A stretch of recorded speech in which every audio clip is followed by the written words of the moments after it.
mass incarceration. What's the story? Quick version. What's the story on the left? A new story, this sort of cross-racial solidarity story. I can give you the old story. The old story is something like, there's a lot of racism. We need to fight racism. White people need to take responsibility for their racism. What's a different version? What do you think?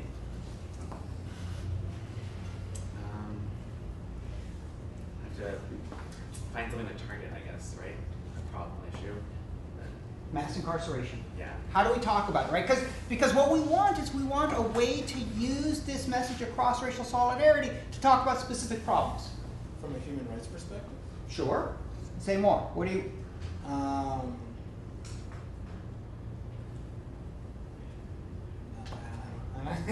a human rights perspective, yeah, like it's a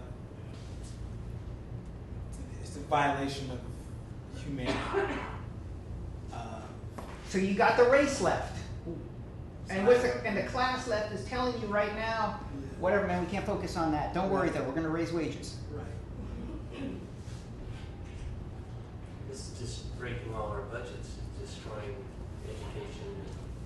Could be. I frankly hate that kind of an argument, right? Because it's like right there. There's an economics only way of talking about mass incarceration, right? Notice so we've got a race only way and a class only way, right? The race only way of mass incarceration is this is a gross violation of human rights, and the class only way of mass incarceration is that shit's expensive. What's the race class? What's the fused race class message? It's a community safety issue. Those are people that are going to be coming back to our communities and that are going to need to participate in our economy. And the system as it exists right now is not rehabilitating these people. It's literally pushing them into kind of this marginalized state of affairs.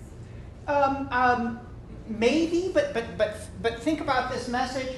Hey, we need to deal with mass incarceration because it's a community safety message. Now, what are anxious white voters here? Black people are dangerous.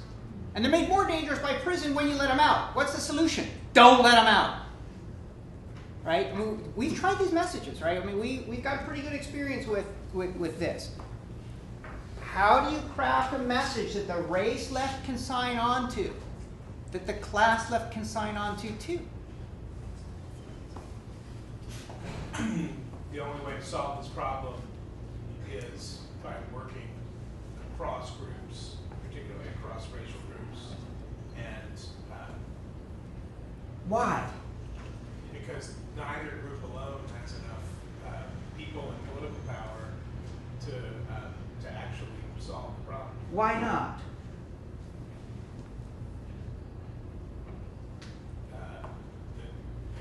They don't have the numbers in either Congress or in the state legislature. Okay, so I like it. You're halfway there.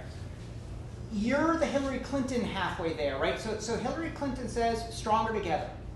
And what she means is we all have different issues. None of us can solve our own issues on our own. Let's help each other on each other's issues. I'll help you on your issue, you help me on my issue. Right? And now the problem there is... I'm actually saying something a little different. I'm saying this is an issue that both groups care about, but that neither... Why? Why should the class left care? Well, we just were talking about that a little bit ago, because it's incredibly expensive. No, don't go there. Okay. Right? So this is like law professors. Do we hide the ball? Yes, we do. But it's pedagogically effective. Let me tell you what I'm hoping you'll say. I'm hoping you'll say something like this.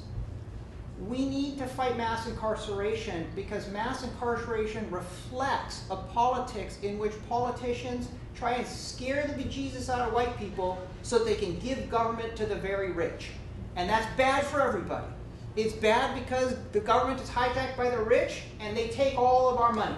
And it's bad for people of color because they're ground to dust by mass incarceration. That is the story of dog whistle politics. Politicians competing for racially anxious votes. are A, destroying communities of color, and B, convincing whites to trust the market and trust the corporations in a way that's impoverishing everybody, right? And that's why, right, so that's the story. Notice, if we go back to it's expensive, what we're really saying to whites is, you should care about mass incarceration not because those people are human, but because it's so expensive to take care of them, right? And that actually plays into the right-wing frame. You don't have to worry about people of color because we're not really human. What we need to push against is, what we need to push towards is, and this is what's different from Hillary. Hillary's rhetoric was one of, we're all really different. We're all exist in silos. We need a rhetoric that says, actually, we all have a shared humanity. And it's in the interest of concentrated wealth to convince us that we're fundamentally different. In fact, we have a shared humanity, and when we recognize each other's shared humanity, we can come together and we can take political power back.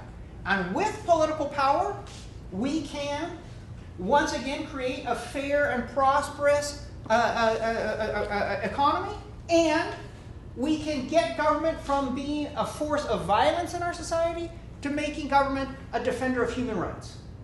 But we can't do either of those without government on our side, and we can't get government on our side until we recognize each other's basic shared humanity.